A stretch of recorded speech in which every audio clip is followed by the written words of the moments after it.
छठ मैया कोसी का गीत है। कोसी पे कोसी भरते हैं तो ये गीत गाते हैं, आप लोग सुनिए। गजा मोती चौका पुराइले कलशा धराइले कलशा धराइले हो छठी माई चारो ओरिया दिया जलाइले तोहा के बुलाइले हो के बुलाइले हो छठी माई चारो ओरिया दिया जराइले तोहा के बुलाइले तोहा के बुलाइले हो छठी माई चारो ओरिया उखिया के मथिवा सटाइले चांदनी बनाइले चांदनी बनाइले हो छठी माई उखिया के जड़ फैलाइले कोसिया भराइले कोसिया भराइले हो सुनवा में जराइले दुखवा सुनाइले नजर फैलाइले दुखवा सुनाइले दुखवा सुनाइले हो छठी माई तोहरे पे असरा लगाइले गीती हम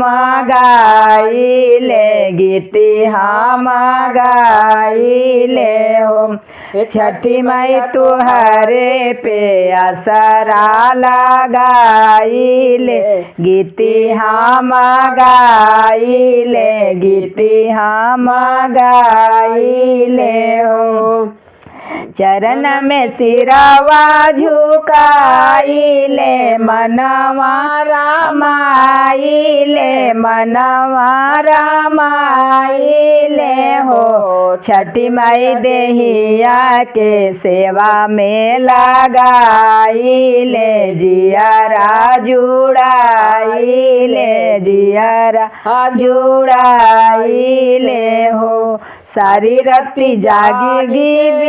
बीताइले जागी के बीताइले सारी राती जागी के बीताइले मंगिया भराइले मंगिया भराइले हो छठी माई के तनु जड़ा में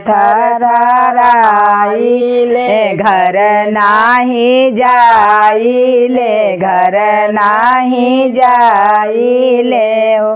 छठी माई चारो ओरिया दिया ना जलाइले तोहा के मनाइले तोहा के मनाइले हो गजा मोती चौका पुराइले कलशा धराइले कलशा धराइले हो